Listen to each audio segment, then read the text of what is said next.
오늘은 하나님의 집의 완성 그 마지막 조각, 하나님의 집의 완성 그 마지막 조각이라는 제목으로 함께 말씀을 나누겠습니다.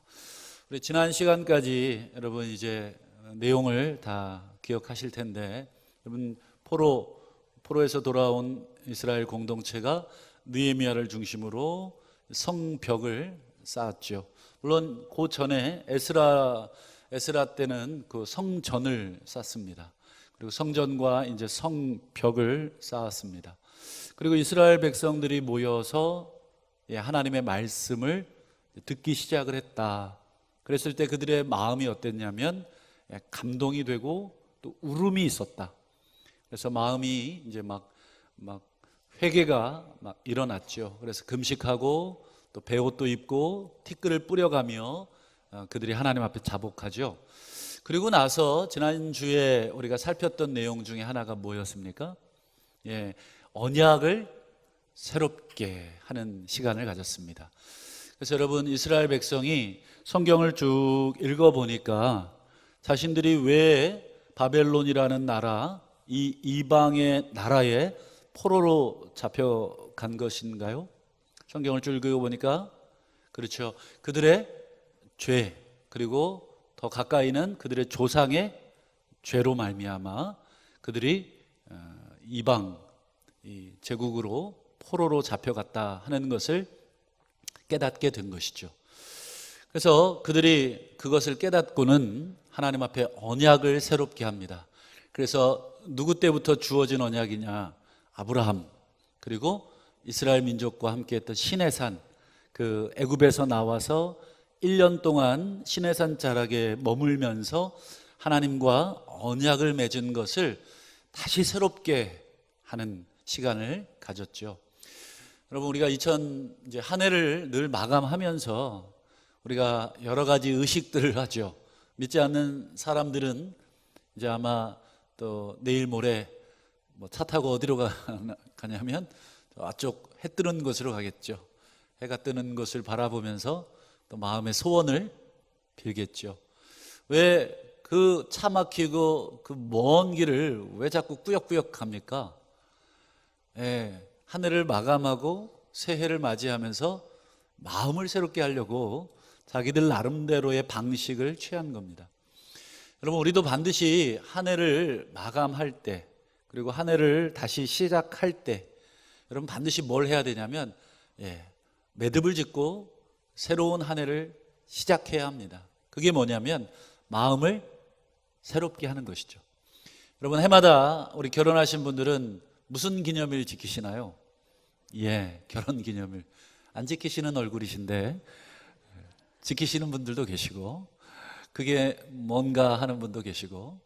여러분, 결혼 기념일 왜 지키십니까? 이제 한 60년 살았는데 그거 굳이 지켜야 되나 하시는 분도 계실 텐데, 여러분, 1년 단위로 그 시간을 다시 한번 기억해서 내가 젊을 때 이 사람을 배우자로 맞이해서 이제 지금까지 살아온 것도 감사하고 또 싸운 것도 좀 있지만 그래도 이만큼 자녀들 낳고 잘 산 것 감사해서 다시 한번 그날을 또 우리가 지킴으로써 마음을 새롭게 하는 거죠. 여기 우리 신혼부부가 계신데 결혼기념일 지키시죠? 대답이 한 1초 정도 약간 멈칫했는데, 여러분, 그런 시간들을 가지면서 우리의 마음을 새롭게 하는 것입니다. 여러분, 신앙도 똑같습니다. 여러분, 우리가 하룻밤만 자고 일어나도 마음이 어떻습니까? 많이 바뀌어요.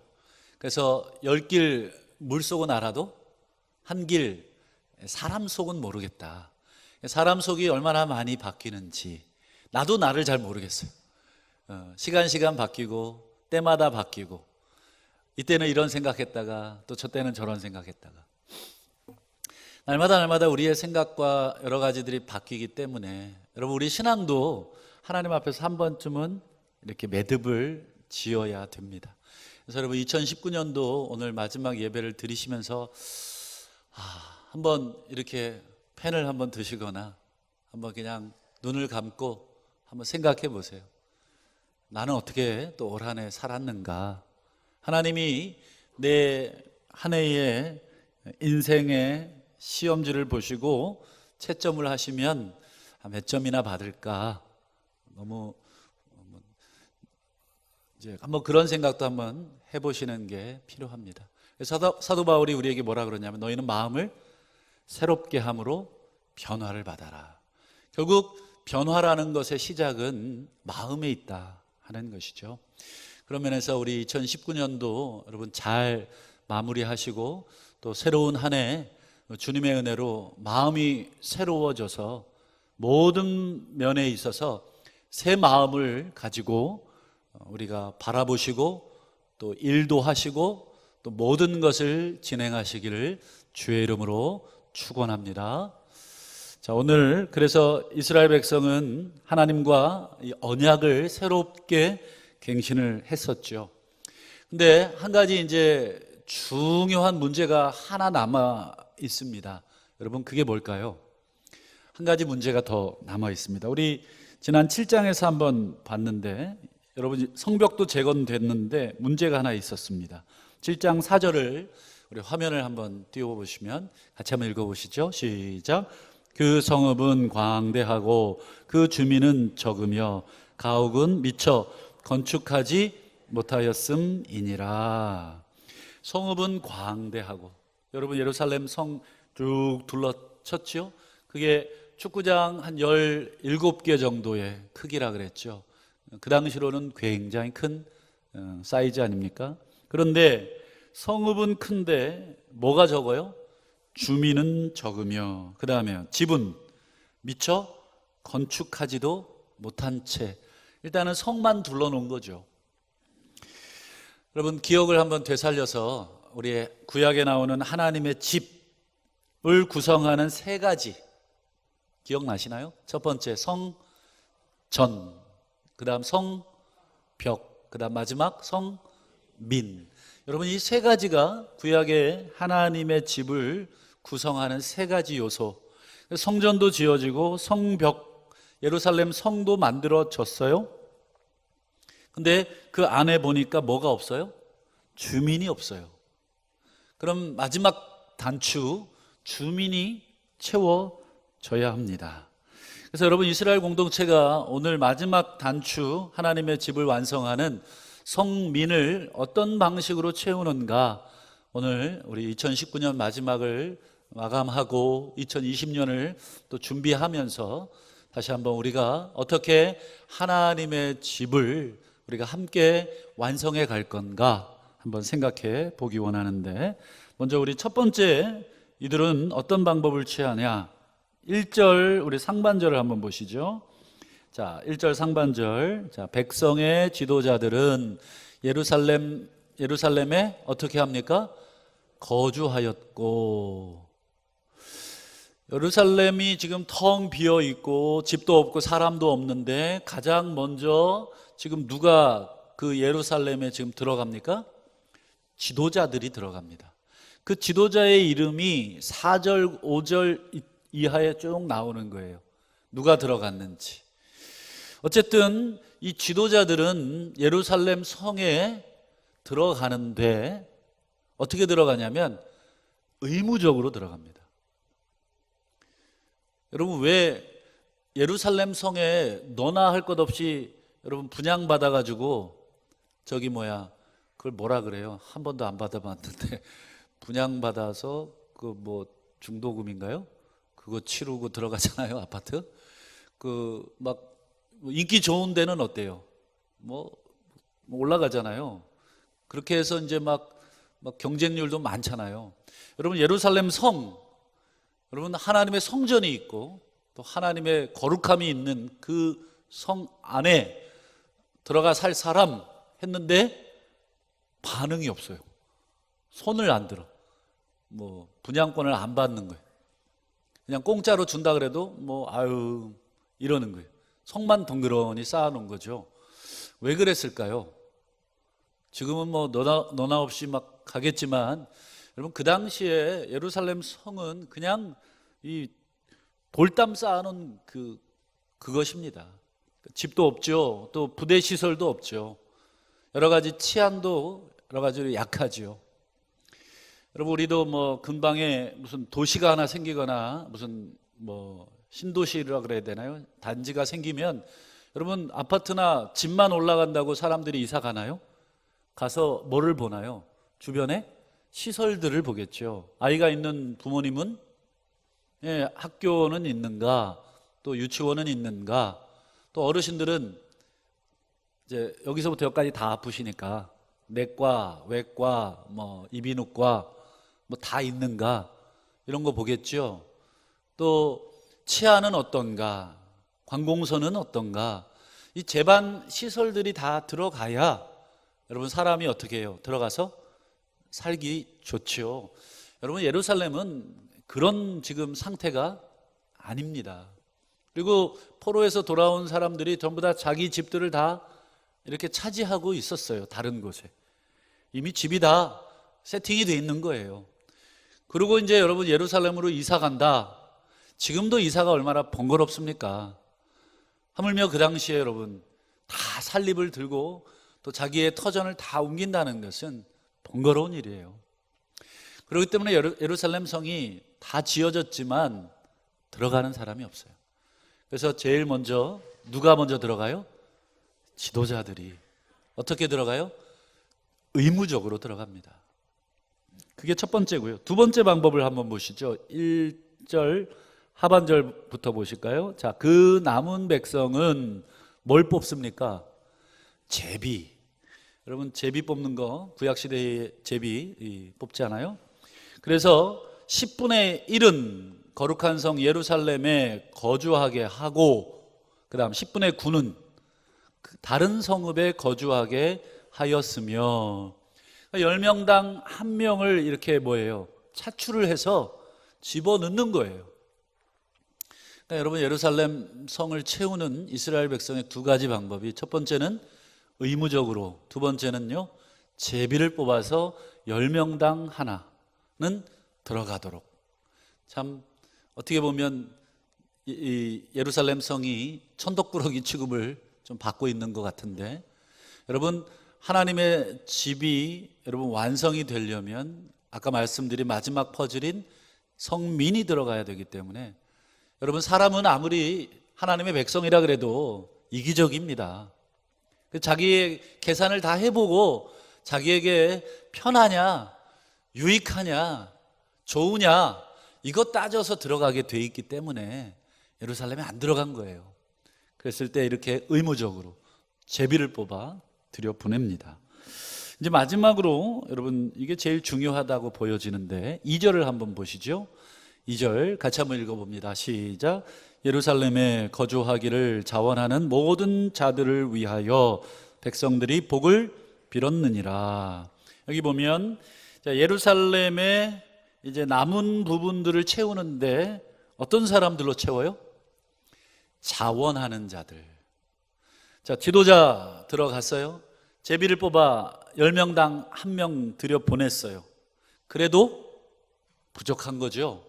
그랬을 때 어떤 사람들을 더 집어넣냐면 자원자 손들어라. 여러분, 자원자 얼마나 됐을까요? 쉽지 않았겠죠. 우리 찬양대 여기까지 자리가 꽉. 자, 찬양대 자원자 손 드세요. 자, 벌써 안 드시잖아요. 이게 쉽지 않습니다. 요거 찬양대 뭐 별거라고. 별거가 아닌가요? 중요하지만 제 말은 그냥 찬양하고 하면 되는데, 여러분, 예루살렘 성으로 이사하는 거 엄청난 거예요. 그러니까 이 자원하는 사람이 얼마나 됐는지는 나오진 않아요. 그렇지만 자원하는 사람이 있습니까, 없습니까? 있습니다. 그래서 이스라엘 백성들이 어떻게 해줘요? 그 사람들을 위해서 복을 빌어줘요. 그러니까 여러분, 복을 빌어준다는 건 뭐예요? 특별한 관심을 가져준다는 거죠. 그러니까 야, 참 그래, 네가 십자가 지는구나. 그래, 하나님이 너와 내 자손의 이 헌신을 기억해 주기를 빈다. 자기는 안 들어가지만 자원해 주는 사람 참 고맙죠. 그 자리를 대신 채워주니까. 여러분, 예루살렘 그 성읍이 그렇게 해서 채워지네요. 참 지금 지금이야 참 멋지고 좋은 곳이지만 그 당시에는 이런 취급을 받았습니다. 그럼에도 불구하고 여러분, 이스라엘 공동체는 그 예루살렘 성에 하나님의 백성을 채우네요. 세 가지. 첫 번째가 뭐였습니까? 의무적으로 가야 하는 사람, 지도자들. 두 번째, 제비 뽑아서 가야 하는 백성들. 마지막 세 번째, 자원해서 가는 백성들. 이 세 가지 그룹으로 지금 하나님의 성이 채워지고 있는 것입니다. 오늘 이 세 가지 중에 우리가 두 가지만 우리가 함께 생각해 보려고 합니다. 여러분, 다시 우리 그 1절을 보시면, 여러분, 사람이 살기에 여전히 부족하고 힘든 그 환경 속에 있던 예루살렘 성 안에 누구를 의무적으로 보낸다고요? 지도자들. 여러분, 여기에 우리에게 시사해 주는 바가 참 크다고 생각합니다. 여러분, 영국의 대문호였던 셰익스피어가 했던 말로 또 유명해졌는데, 왕이 되려는 자, 뭐를 견뎌라?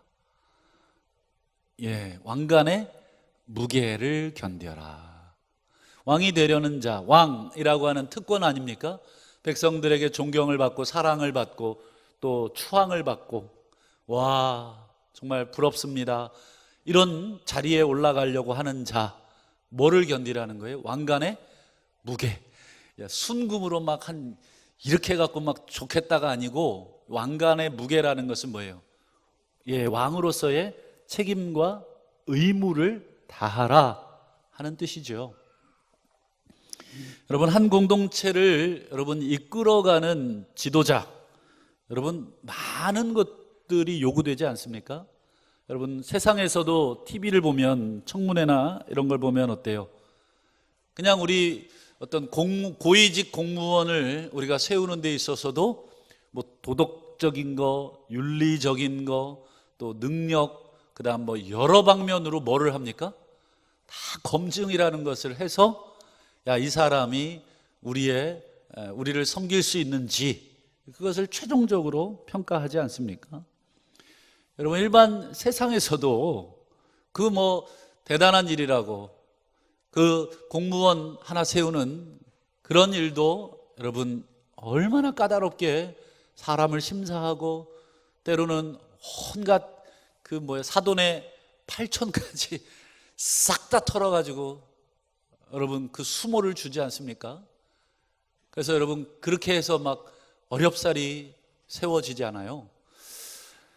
하물며 여러분, 우리 신앙 공동체, 영적 공동체의 지도자들은 여러분 어때야 되겠습니까? 그냥 막 아무나 막 데려다가 세우겠습니까? 여러분, 우리 내년도에 2020년도 정말 우리 교회가 또 감당해야 될 사명이 있잖아요. 그 사명을 또 감당하려면 거기에 또 사람들을 하나님께서 세우셔야 감당하지 않겠습니까? 그래서 여러분, 곳곳에, 우리 예루살렘 성의 빈 곳에 지도자들과 백성들과 자원하는 자들로 채웠듯이, 여러분, 우리 교회 공동체에도 여러분 빈 곳에 사람들을 우리가 채워야 합니다. 그랬을 때 여러분, 오늘 우리는 어떤 기준으로 리더들을 세울 거냐, 이게 중요합니다.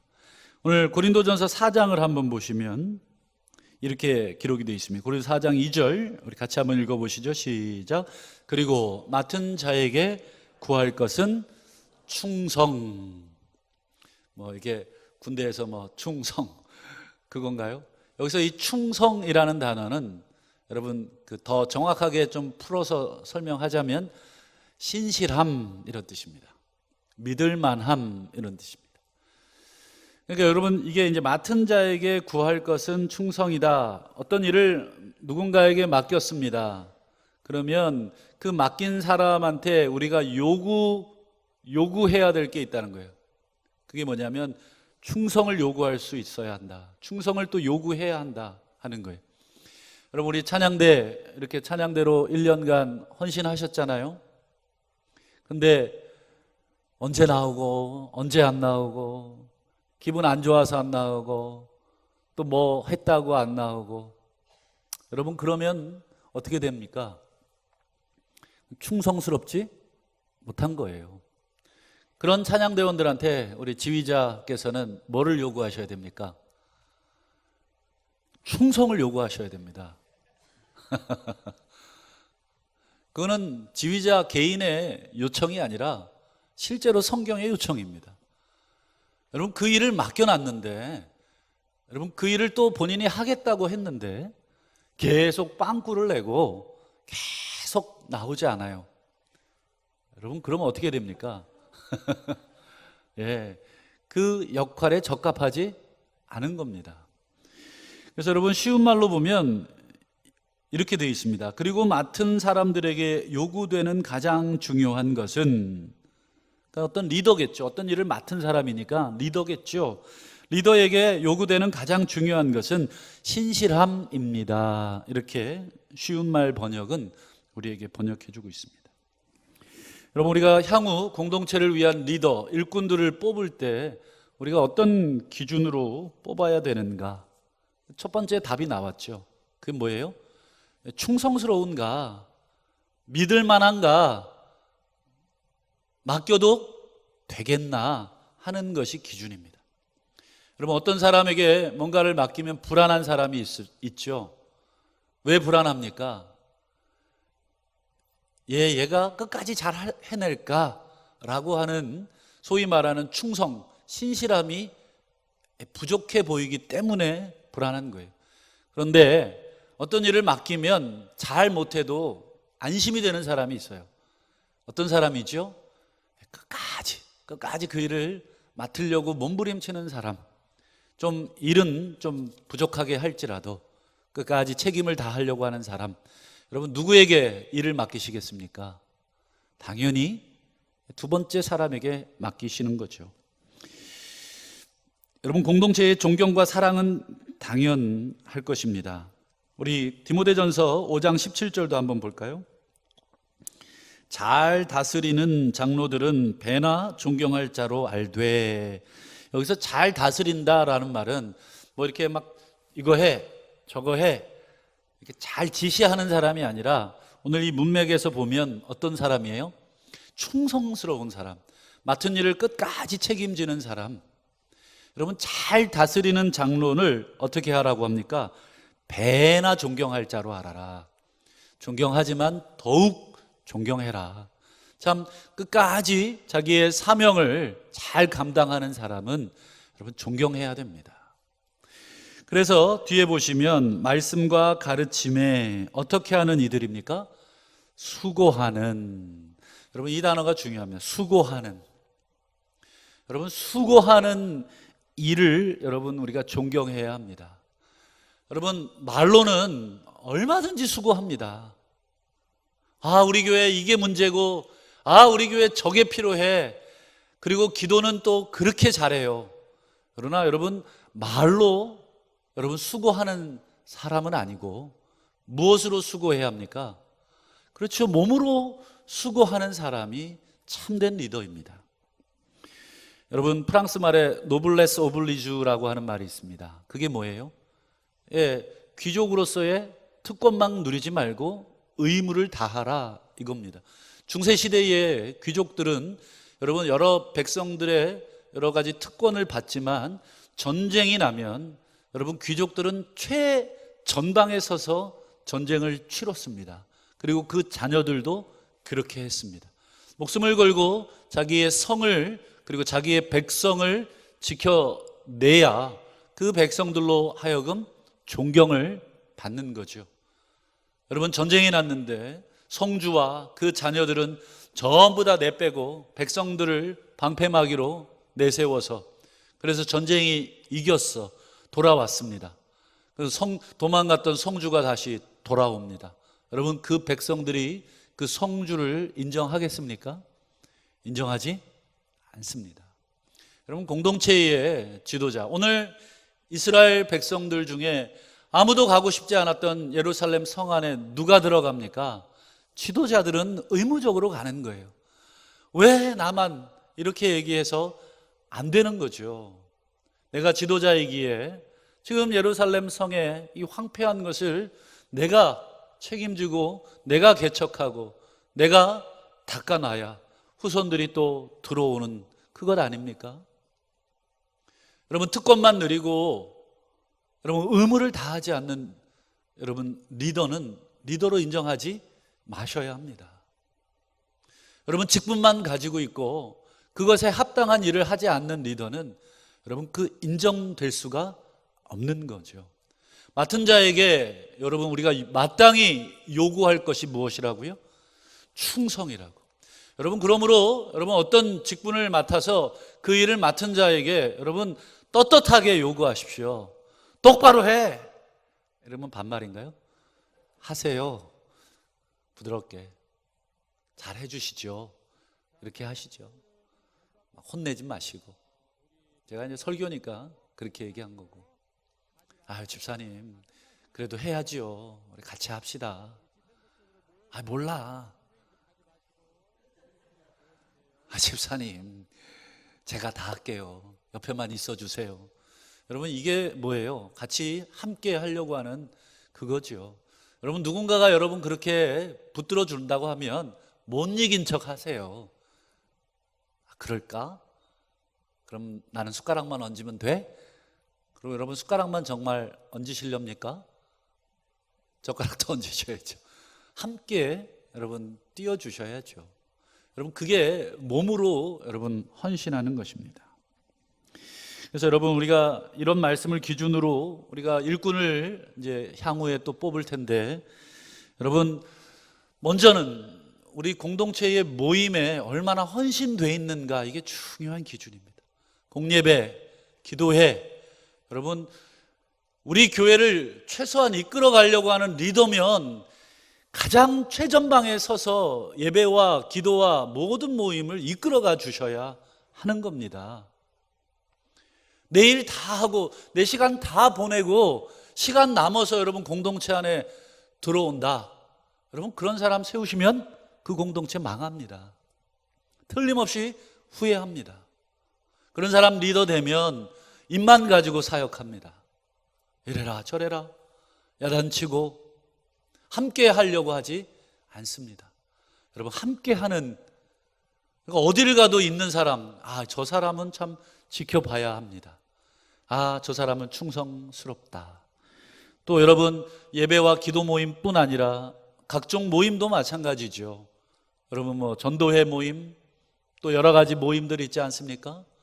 여러분, 개 모임만 열심히 나가지 마시고 공동체 모임도 여러분 열심히 나가셔야 됩니다. 여러분, 그 모임에 얼마만큼 충성하느냐, 여러분 그거 보고 여러분 리더가, 아, 저 사람 리더 돼야 되겠구나. 또 그 자리에 리더가 되시거든 여러분 리더 되기 전의 모습과 리더 되고 나서의 모습이 달라서도 안 되겠죠. 더 배나 존경받기 위해서는 어때요? 더 수고해야 하는 것입니다.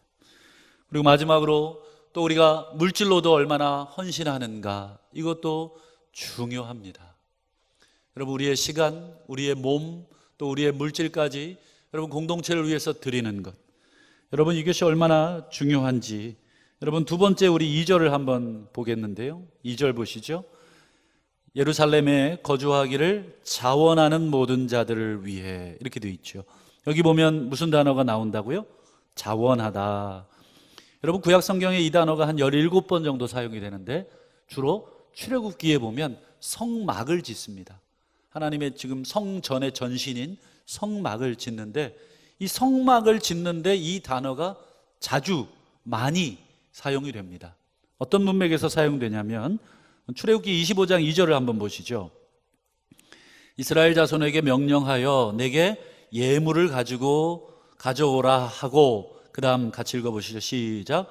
기쁜 마음으로 내는 자가 내게 바치는 모든 것을 너희는 받을지니라. 무슨 마음으로 내는 자요? 기쁜 마음으로 내는 자가 내게 바치는 모든 걸 받아라.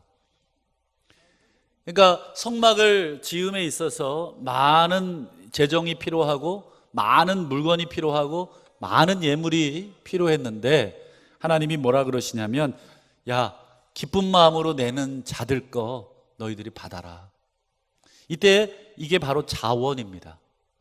그 다음 출애굽기 35장 21절도 보시면 마음이 감동된 모든 자와 그 다음에요 자원하는 모든 자가 와서 회막을 짓기 위하여 그 속에 쓸 모든 것을 위하여 거룩한 옷을 위하여 예물을 가져다가 여호와께 드렸다. 여기도 보면 회막을 짓는 데 필요한 예물을 자원하는 자들이 가지고 옵니다.